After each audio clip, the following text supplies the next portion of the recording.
নমস্কার সকলকে। সায়নিস প্ল্যানেটের আরও একটা নতুন ভিডিও নিয়ে আমি সায়নী কিন্তু চলে এসেছি আপনাদের কাছে। আজকে রবিবার, একটা ছুটির দিন, কুমারও আজকে বাড়িতে। একটা নতুন প্ল্যান রয়েছে, সেই প্ল্যানটা সাকসেসফুল করব আজকে আপনাদের সবার সাথে নিয়ে। চলুন তাহলে ভিডিওটাকে স্টার্ট করি। প্রচণ্ড গরম আজকে বাইরে, যেটা বলছিলাম।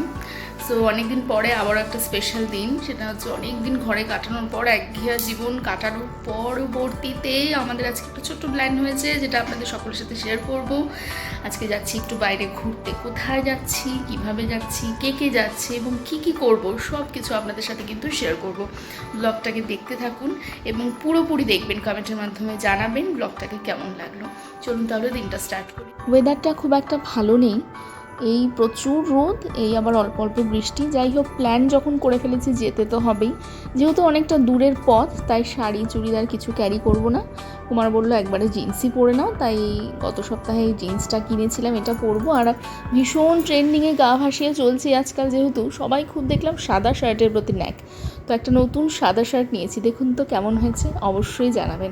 কুমার কিনে দিয়েছে গত সপ্তাহে, ভীষণ ইউনিক শার্টটা, এত ভালো লাগলো, সুতোর কাজ করা, ভীষণ পছন্দ হয়েছে আমার। নতুন জামা কাপড় পরেই আজকে বেরোবো, দেখা যাক ওয়েদার সাথ দেয় কিনা। তো এই যে আমি তো একদম ফুললি রেডি। কুমারও স্নান ধ্যান করে চলে এসেছে। ও বাজার থেকে আসলোর জন্য একটু লেট হয়ে গেল, কিন্তু আর বাকি যারা আমাদের সাথে যাবে অলরেডি ফোনাফোনি শুরু করে দিয়েছে, কখন বেরোবি এই নিয়ে। কারণ যেহেতু অনেকটা দূর, তাই একটু তাড়াতাড়ি বেরোনোর চেষ্টা করছি, তাও লেট হয়ে গেল। অলরেডি ঘড়িতে এখন 1টা বাজে, জানেন। এখন যদি না বেরোই সময় মতো পৌঁছতে পারবো না, সময় মতো ফিরতেও পারবো না। চলুন তাহলে বেরোই। আর এই যে আমার ফুল লুক, আমি কমপ্লিটলি রেডি, এবার একদম বেরিয়ে যাব। আর এই যে দুগ্গা দুগ্গা বলে আমরাও রওনা দিয়ে দিয়েছি। এখনও ওয়েদারটা খুব একটা পরিষ্কার হয়নি, কিন্তু ওই যে প্ল্যান তো ক্যান্সেল করা যায় না। রওনা দিলাম, দেখা যাক।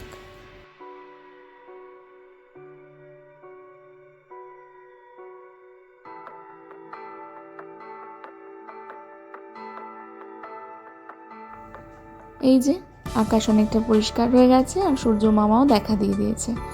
এখন ঝটপট জাস্ট সুস্থ সুন্দরভাবে পৌঁছানোর পালা। আমাদের আলিপুরদুয়ারের ওভারব্রিজ, সবার পরিচিত, সকলের প্রিয় সেই ওভারব্রিজ। আর আমি সামনেই দাঁড়িয়ে রয়েছে দুজন, যারা যাচ্ছে আমাদের সাথে অধীর আগ্রহে, অনেকক্ষণ ধরে ফোনাফোনি চলছে তাদের। চলুন তাহলে তাদেরকে অ্যাড করে নিই।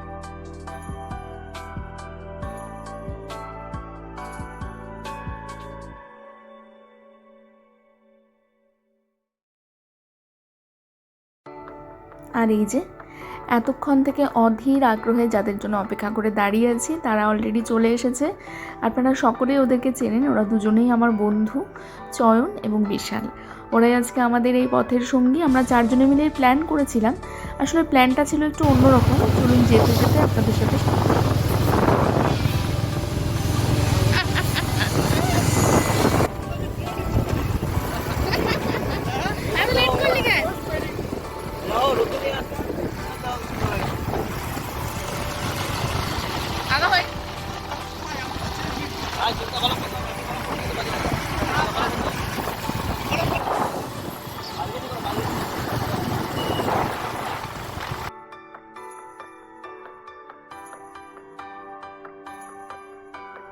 আর এই যে আমাদের রাজা ভাত খাওয়ার ওভারব্রিজ, বক্সা টাইগার রিজার্ভের ফরেস্ট শুরু। আপনারা সকলেই চেনেন, তবুও আপনাদের একবার দেখানো।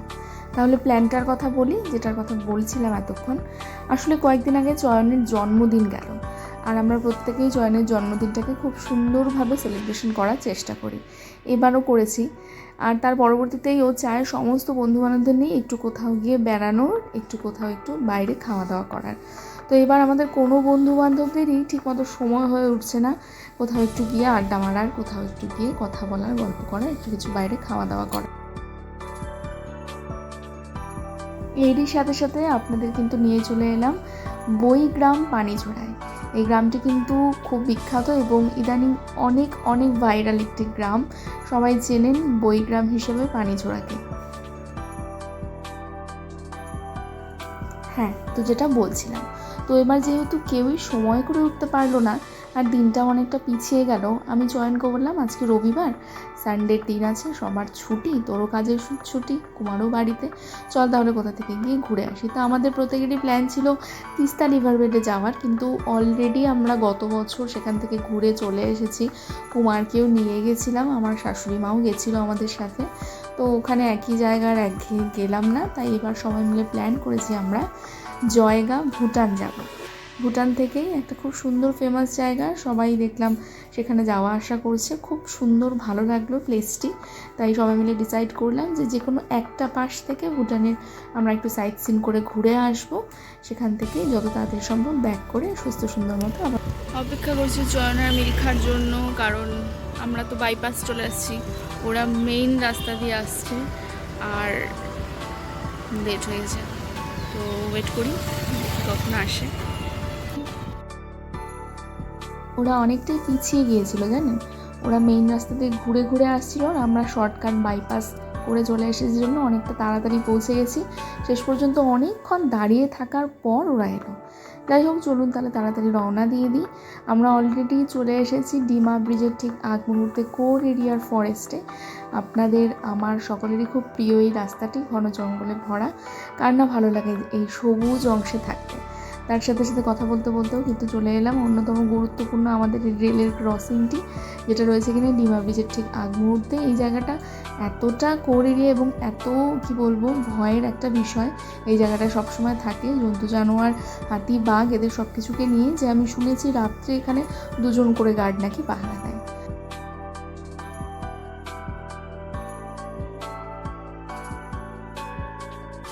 আর দেখতে দেখতে চলে এলাম আপনাদের এবং আমার সকলের প্রিয় সেই ডিমা ব্রিজ, ডিমা নদীর ওপরে। এবং ডিমা ব্রিজ ক্রস করে কিন্তু আমরা অলরেডি ঢুকে পড়েছি গারোপাড়ায়। গারোপাড়ার পরে পড়বে কালচিনি, তারপর হ্যামিল্টন, তারপর হাসিমারা, দলসিংপাড়া, জয়গা এবং আমাদের গন্তব্যস্থান ভুটান।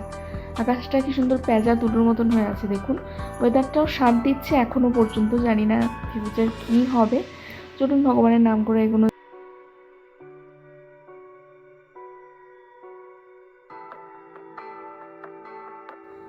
আমরা অলরেডি কালচিনি এবং হ্যামিল্টনগঞ্জ পার করে হাসিমারার উদ্দেশ্যে রওনা দিয়েছি এবং মাঝখানে পড়েছে এই অপূর্ব সুন্দর ব্রিজটা। এবং ব্রিজ থেকে নেমেই যে এই একটা টার্নিং, এটা আমার বরাবরই ভীষণ প্রিয়, সবুজে মোড়া, সবুজে ঘোরা একটা একদম ইউ টার্ন, ভীষণ প্রিয় আমার, তাই আপনাদের সাথেও শেয়ার করা। এবং তার পরবর্তীতেই কিন্তু পড়ে যাবে সবচেয়ে কোর এরিয়া, একদম এখানে রাত্রে যাতায়াত করলে মনে করবেন টাইম ট্রাভেল। এইটুকুতে গরমে বেহাল অবস্থা একদম। আমরা একটু রেস্ট নিতে দাঁড়াইছি আর একটু ফটো সেশনও চলছে, এটা কমপ্লিট হয়ে গেলে আবার ওই দিকে আমাদের রাস্তা রওনা দেব। এটা হচ্ছে হাসিমারা আর হ্যামিল্টনের মাঝখানের বক্সা টাইগার রিজার্ভের একটা পার্ট, কোর এরিয়া বলতে পারেন, একদমই কোর এরিয়া এটা, এখানে কোনো জনমানব বসতি নেই আর ভীষণ সুন্দর একটা একদম ঠান্ডা একটা প্লেস। চলো রওনা দিই, টাটা, হ্যাপি জার্নি। চলো বর, আমরা উঠে পড়লাম হাই রোডে, এই যে জয়গা ওইদিকে, বীরপাড়া এইদিকে। চলুন তাহলে ভুটানের উদ্দেশ্যে রওনা দিই। এটা আমাদের একটা ফ্লাইওভার, যেটা ওই পাশে গিয়ে এসে একদিন আপনাদের নিয়ে যাবো। এই হচ্ছে আমাদের রুট, এই রুটটাতে আসলেই মনটা ভালো হয়ে যায় একদম। আর 15 কিলোমিটার পারো, 161 কিলোমিটার জগে আছে।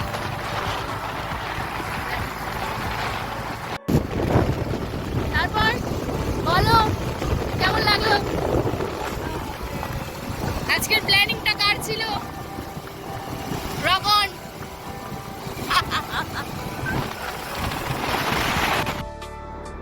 আমরা চলে এসেছি জয়গার ঠিক আগ মুহূর্তেই, ছোট্ট একটা গ্রাম, জায়গাটার নাম দলসিংপাড়া, পরবর্তীতেই জয়গা এবং তারপরেই ভুটান। এই যে টার্নিংটা দেখছেন, এটার একটা খাসিয়ত আছে, সেটা হলো আমরা বন্ধু বান্ধবরা মিলে প্রথম যখন জয়গা এসেছিলাম তিস্তা রিভার বেটে ঘুরতে, তখন আমরা না পাহাড় দেখতে পারছিলাম না, তো অনেকক্ষণ আসার পরে এই টার্নিংটাতে এসে ভুটান পাহাড়টা এত সুন্দর লাগছিল দেখতে যে আমরা সবাই এক্সাইটেড হয়ে চিৎকার করে উঠেছিলাম। এত এত ভালো লাগে এই জায়গাটা এলে, একদম টার্নিংটা কমপ্লিট করেই পুরো ভুটান পাহাড়টা দেখা যায়।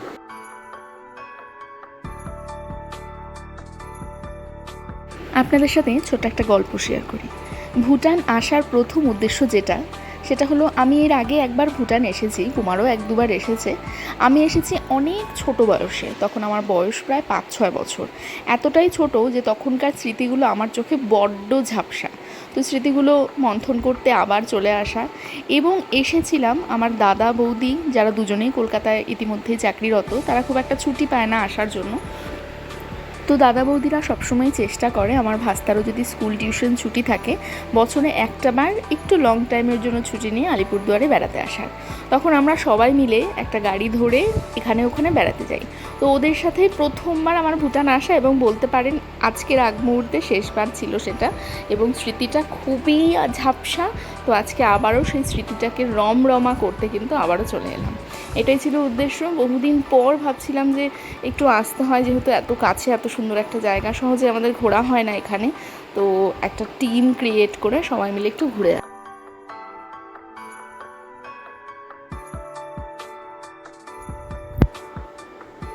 আমাদের দেখে সূর্যি মামা মনে হয় আবার মুখ ঢাকলো।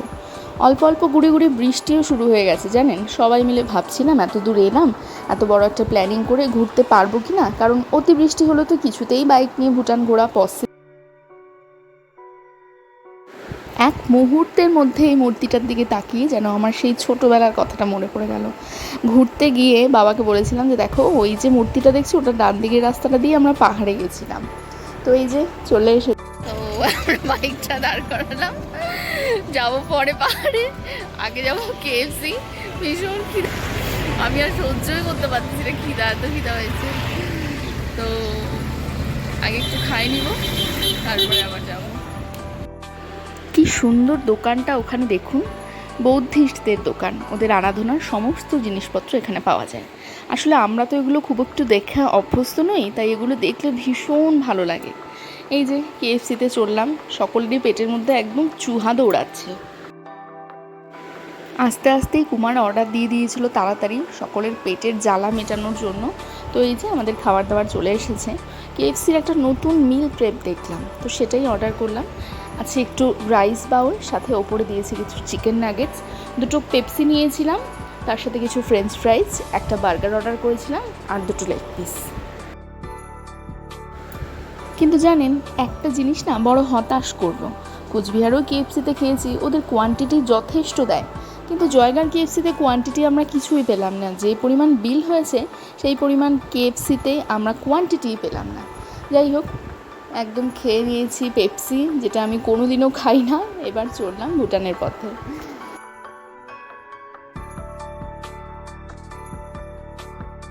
এই সেই ঐতিহ্যবাহী ভুটান গেট। এখানে তো ক্যামেরা অ্যালাউ না, তাই একবারে ভেতরে গিয়েই আমাকে ক্যামেরা করতে হলো। আসলে ওখানে ইমিগ্রেশন টার্মিনালটার প্রসেসটা অনেকটা বড়। আমাদের বিভিন্ন আইডি কার্ডগুলো চেক করা হলো,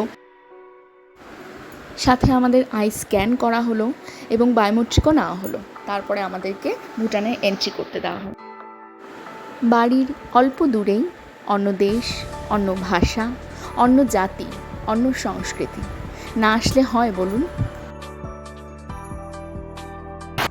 সুন্দরী ভুটান, তার সাথে খতরনাক ভুটান, ভীষণ ভয়াবহ এক্সপিরিয়েন্স। অনেক কিছু রেস্ট্রিকশন রুলসের পরবর্তীতে আমাদেরকে ঢুকতে দেওয়া হলো, এবং আমরা ফাইনালি এন্ট্রি করতে পারলাম এবং যাচ্ছি জানি না কোথায়, সুন্দর জায়গা। অনেক রুলস অ্যান্ড রেস্ট্রিকশন। আমি আর মিল্কা দাঁড়াচ্ছিলাম কতক্ষণ টার্মিনালের বাইরে, ওরা দুজন এক্সিট করে তারপরে গেটে গাড়ি নিয়ে তারপরে ঢুকলো। তো আমাদের দুজনের এক্সিট হয়নি, মিল্কা আর আমার, আমাদের দুজনের আবার এক্সিট করাতে হবে। একটু হ্যাপা আছে, একটু চাপ। আমি এখন থেকে টেনশনে যে এক্সিট গেটে কী হবে। ঘুরে নিই তারপরে। তো আমরা এখন যে জায়গায় যাচ্ছি, জায়গাটি একটি ব্রিজ, ভীষণ ফেমাস একটা ব্রিজ, নাম হলো Amochu সাসপেনশনাল bridge.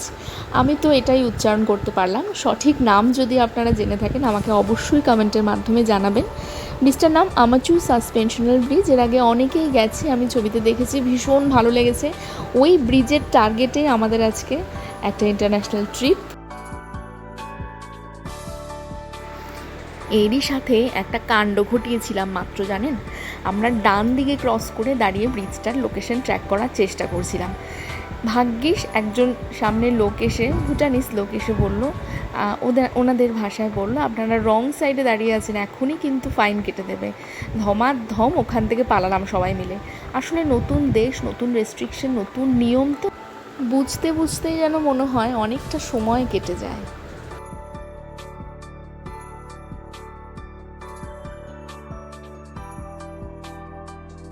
At the view, oh my god.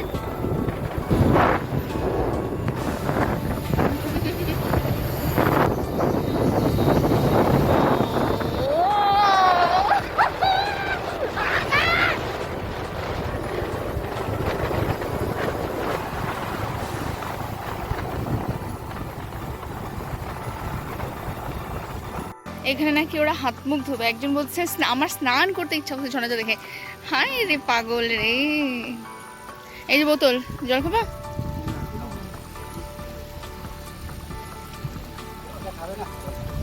নোংরা জল না?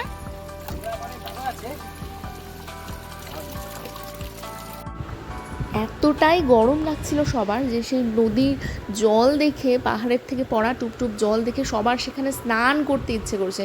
কেউ কেউ তো খাবে এটাও বলছে, জানেন? ভীষণ বাজে এক্সপিরিয়েন্স আমার নিজস্ব। সেটা হচ্ছে আমার প্রচণ্ড পরিমাণে হাইট সিকনেস আছে, যারা আমাকে সবসময় ফলো করো তোমরা জানো। তো এই যে ব্রিজটা, এটা টোটালটা একটা হ্যাঙ্গিং ব্রিজ, কিন্তু এটাতে আমার যাওয়া মোস্ট প্রবলি ইম্পসিবল, কারণ আমার প্রচণ্ড পরিমাণে হাইপার হাইট সিকনেসের প্রবলেম। সো আমি একদমই প্রেফার করবো এখানে না যাওয়ার। প্রচণ্ড মাথা ঘোরানো একটা ব্যাপার। ওদেরকে পাঠিয়ে দিছি, কিন্তু আমি এটা সম্ভব না। আমি এখানেই খুশি, এই যে দাঁড়িয়ে, আর ওরা ওখানেই খুশি। টাটা। অবস্থা খারাপ, আমার অবস্থা খারাপ রীতিমতো। আমি যে কিভাবে ছবি তুললাম, এই যে ভিউ, এই যে মেইন ব্রিজ, এই যে ওইখানে যাব, ওইখানে, তারপর এটাতে ব্যাক করবো। আমার প্রচণ্ড খারাপ অবস্থা। চলো যাই। এখানে আর ভিডিও করছি না, ভিডিওটা বন্ধ করে নিই, পরে গিয়ে করবো। খারাপ অবস্থা একদম।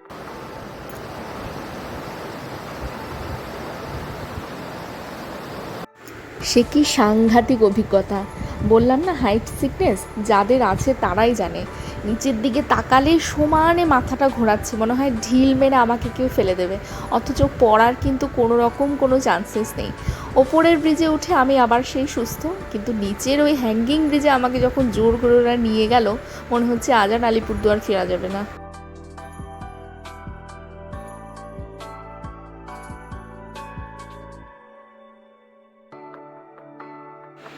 পুরো ভুটান তো একদিনে ঘোরা কারোর পক্ষেই সম্ভব না, তাই আমরা আজকে ব্যাক করছি আবার নিজেদের বাড়ির উদ্দেশ্যে। প্রত্যেকের, আমরা এসেছিলাম এক রাস্তা দিয়ে, কিন্তু যাচ্ছি আমরা আরেক রাস্তা দিয়ে। প্রত্যেকটা রাস্তা একটু এক্সপ্লোর করার চেষ্টা করছি ফুলসিলিংয়ের, কিন্তু সম্ভব নয়, কারণ এত প্যাঁচানো আর হিল এরিয়ায় আমাদের বাইক রাইড করে অভ্যাস নেই কারোর। সো একটু প্রবলেম তো ফেস করতেই হচ্ছে সকলকে। চলুন এবার তাড়াতাড়ি এক্সিট পেরিয়ে ইমিগ্রেশনটা সেরে বাড়ি ফিরি। ভুটান থেকে বেরোলেই যেন একটু স্বস্তির নিঃশ্বাস, আবার ইন্ডিয়াতে ফিরবো নিজেদের দেশে। দুজনেই আপাতত ব্যাক করছি, কারণ চয়ন আর ওদের যেটা বললাম বরের এক্সিটটা হয়ে যাবে, আমাদের এক্সিট করে নিতে হবে। সো এক্সিটটা করবো আর জল কিনবো। সো ফাইনালি আমরা ইন্ডিয়াতে, মিল্কা আমি ইন্ডিয়াতে, বাকি দুইজন এখনও ভুটানে, এখনও গেটের ভিতরে লাইনে। সো তারপরে আমরা রওনা দেবো। ফার্স্ট অফ অল জল খেলাম, কারণ ভুটানে ঢুকে জল খেতে পারছিলাম না, এটা হচ্ছে বড় সমস্যা। সো ওয়েট করি, আসুন, চলো। ওদের বেরোতে বেরোতে অনেক সময় লেগে গেছে, জানেন? মিলখার আমি প্রায় 15 মিনিটসের মতন বাইরে অপেক্ষা করছিলাম। এবার চলে এসেছি একটু ডমিনোজে রাত্রের খাবার খেতে। ওদের কম্বোটা অর্ডার দিয়েছি, সাথে চিজি বল। তো এসেছি ডমিনোজে, ভুটান থেকে বেরিয়ে গেছি অনেকক্ষণেই, একটু প্রসিডিওর ছিল, ওগুলো মেনটেন করে বের করতে অনেক লেট হয়ে গেছে। তো এখন একটু খাওয়া দাওয়া সেরে হালকা একটু স্ন্যাক্স খেয়ে যাই অর্ডার দিয়েছি ওরা, এই নিয়ে ব্যাক করবো আলিপুর। তাহলে আজকে ব্লগটা কেমন লাগলো সবাই জানাও, আর অবশ্যই লাইক করো, কমেন্টস করে জানিও কেমন লাগলো, আর ভালো লাগলে একটু শেয়ার করে দিও। আজকের মতো ব্লগ এতটুকুই, দেখতে থাকো পুরো ভিডিওটাকে, এবং দেখা হচ্ছে নেক্সট একটা ব্লগে। তাহলে ভিডিওটা এখানেই শেষ করছি। সবাই ভালো থাকবেন, সুস্থ থাকবেন। ব্লগটা কেমন লাগলো জানাবেন। আমরা তাহলে সুস্থ সুন্দর মতো খাওয়া দাওয়া সেরে বাড়ি ফিরি এবার। সবাইকে নমস্কার, সবাই ভালো